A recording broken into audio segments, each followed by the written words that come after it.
Good afternoon, sir. Good afternoon, friends. My name is Suresh. అందులో area management పనిచేస్తున్నాను.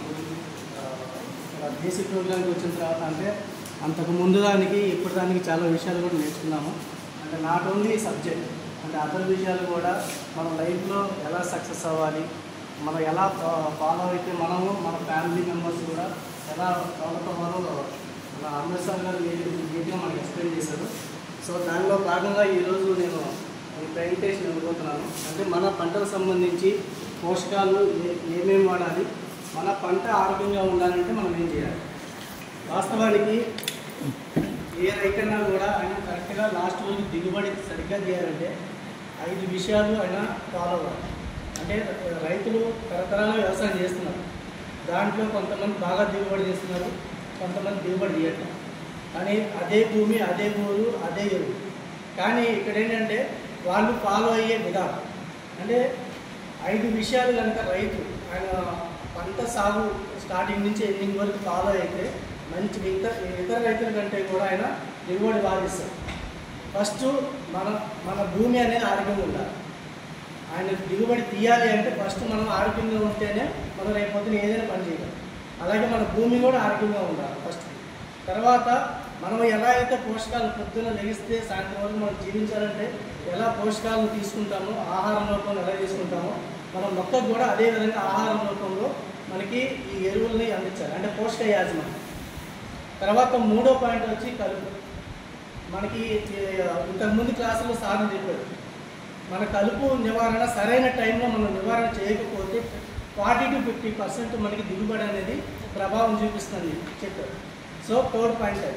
4వ point వచ్చి మనకి పురుగు యాజమాన్యం. ఇప్పటికి కూడా పాపం రైతుకి ఏ రోగం వస్తుంది, ఏ పురుగు వస్తుంది, ఏ మందు కొట్టాలని చెప్పే పరిస్థితులు లేడు. ఆయన షాప్కి వెళ్ళి పలానా మందు నేను నాకున్న పురుగుకి స్ప్రే చేసుకోవాలని అడిగే పరిస్థితి లేదు. 5వది తెగులు యాజమాన్యం. ఈ 5 కూడా రైతుకి సరిగ్గా ఎక్స్ప్లెయిన్ చేసి ఆయన ద్వారా దిగుబడి తీపిచ్చే బాధ్యత మనం తీసుకుంటాం. సో దానికి అందరూ కూడా 100% ఫాలో అవ్వాల్సిందని నేను కోరుకుంటున్నాను. సో ఈ టాపిక్లోకి వెళ్తే మనము మొత్తం కూడా ఒక పంట మంచిగా దిగుబడి రావాలంటే ఇలా 2nd పాయింట్ ఉంది కదా, పోషక యాజమాన్యం. ఈ పోషక యాజమాన్యం గురించి ఇప్పుడు నేను ఎక్స్ప్లెయిన్ చేస్తున్నాను. సో ఈ 20 పోషకాలలో మన ప్రకృతి అనేది 3 పోషకాలు ఇస్తుంది.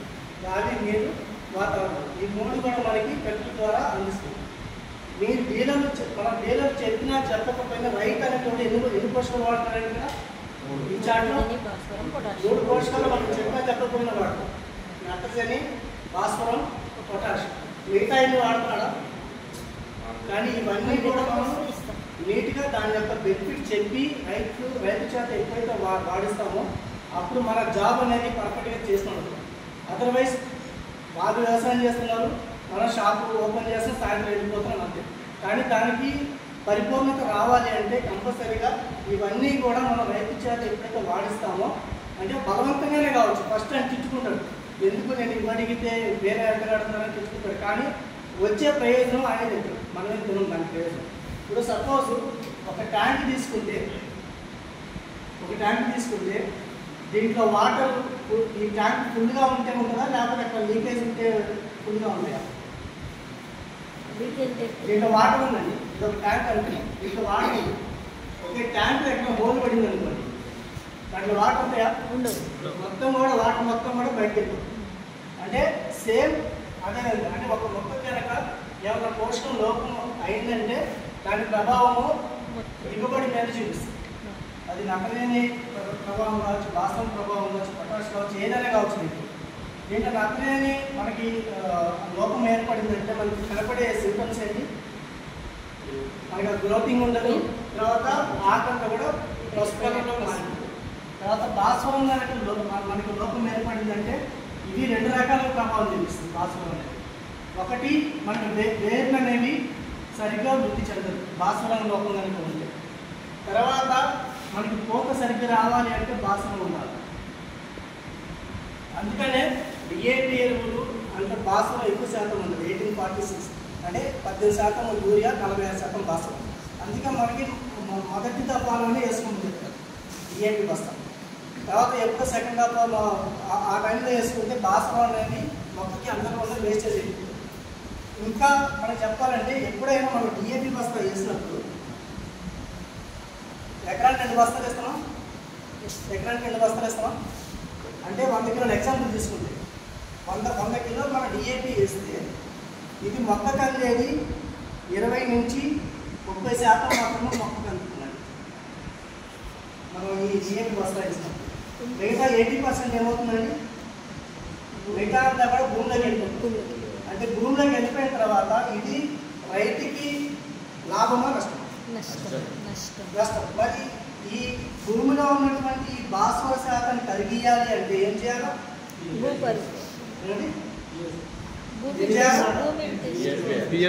పిఎస్బి కానీ లేకపోతే సేంద్రియ ఎరువులు కానీ ఇలాంటివన్నీ కంపల్సరీ వాడుకోవాలి.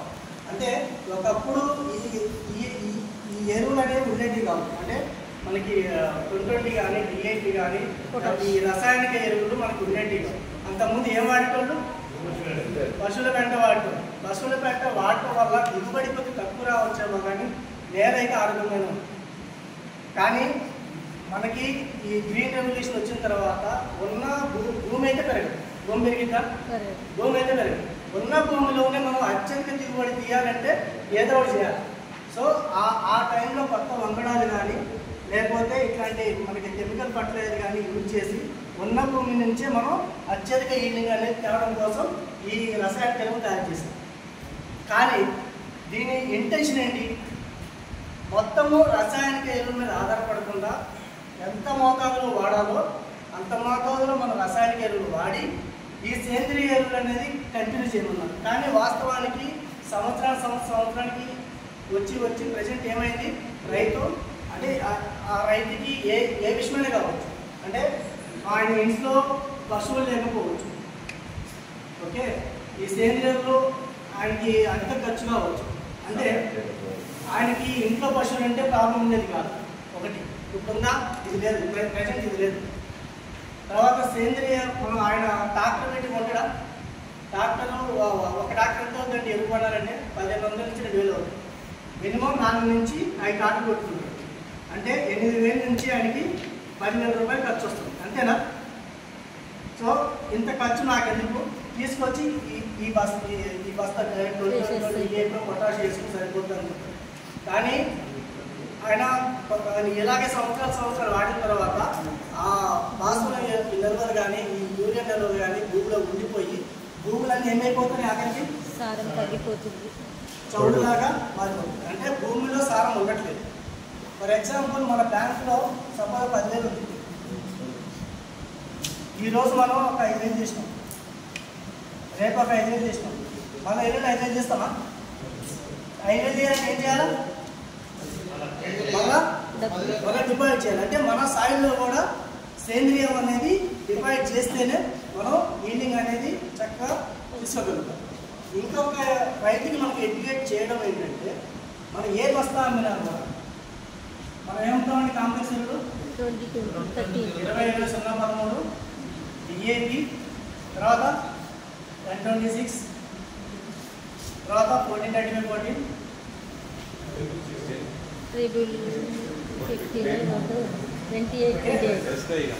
దీంట్లో నేను ఎవ్రీడే విలేజ్కి వెళ్ళి ఫస్ట్ కనీసం 40 నుంచి 50 మంది ఫార్మర్స్ని మీటింగ్ పెడతాను. ఎవ్రీడే 1 minute ఇంకా 1 minute. ఓకే, ఇక్కడ నేను అబ్జర్వ్ చేసిందండి. అంటే రైతుకి నేను అడిగినప్పుడు మీరు ఒక 1100 నుంచి 1150 వరకు మీరు ఎక్స్పెన్సెస్ చేసి ఒక బస్తా కొనుక్కుంటున్నారు. ఒక బస్తా కొనుక్కున్నప్పుడు ఈ 20 ఏంటిది, ఈ 20 ఏంటిది, ఈ 0 ఏంటిది, 13 ఏంటి అని అడిగినప్పుడు రైతు చెప్పలేని పరిస్థితిలో ఉంది.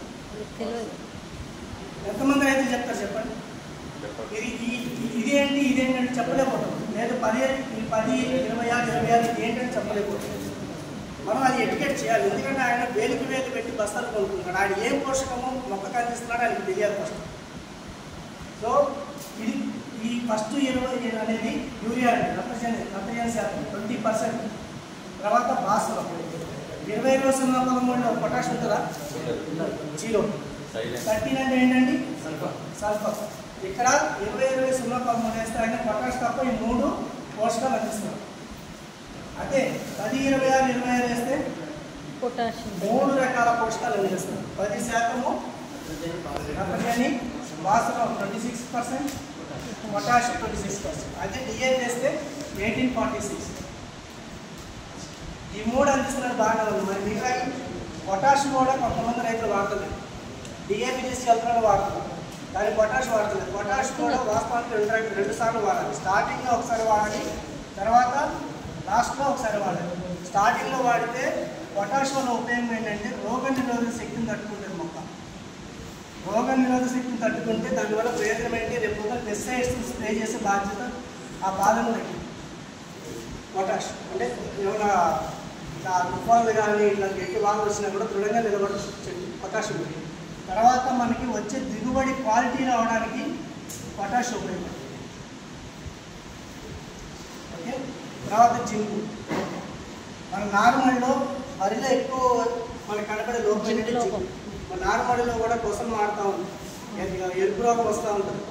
మీకు జింకు లోపము మన భూమిలో ఉంది అంటే కనుక మీరు ఇటువంటి ఎరువులు ఎన్ని వేసినా కూడా పనిచేయదు. మన భూమిలో జింకు ఉంటే మాత్రమే ఈ పోషకం అనేది మొక్క తీసుకోగలుగుతుంది. తర్వాత ఐరన్. ఐరన్ మనకి తుప్పు ఆకు మీద తుప్పు కలర్స్ ఉంటాయి. ఐరన్. బోరాన్ చాలా చాలా చాలా ఇంపార్టెంట్. మనకి ఈ మామిడి తోటలు కానీ లేదా బత్తాయి తోటలు కానీ లేదా పత్తి కానీ ఈ బోరాన్ లోపం మనం ఎలా ఐడెంటిఫై చేయగలం? కాయి పగుళ్ళు ఒకటి. తర్వాత మన కాటన్లో అయితే గుడ్డి పత్తి రావడానికి కూడా ఇదే కారణం. బోరాన్ లోపం కనుక అంటే మనం పత్తి చేసినప్పుడు బోరాన్ వాడకపోతే ఆ బోరాన్ లోపం వల్ల మనకి గుడ్డి పత్తి వస్తూ ఉంటుంది. తర్వాత వచ్చిన కూడా పోతూ ఉంటారు కదా, వచ్చిన గోడ అనేది ఆడిపోతూ ఉంటుంది. కంపల్సరీగా ఇది క్రాప్ను బట్టి 2 నుంచి 3 కిలోలు కంపల్సరీగా బోరాన్ వాడుకోవాలి. ఓకే. ఈ జింక్ అయితే చిలేటెడ్ జింకు 1/2 kg ఉంటుంది. చిలేటెడ్ జింక్ మనం ఇది నార్మల్లో స్ప్రే చేసుకోవచ్చు. తర్వాత మెయిన్ ఫీల్డ్ అయితే 500 గ్రామ్ పర్ ఎకర్. తర్వాత మ్యాంగనీస్, రాగి మామూలు. మేజర్గా గంధకం ఇదొక మేజర్ న్యూట్రియంట్.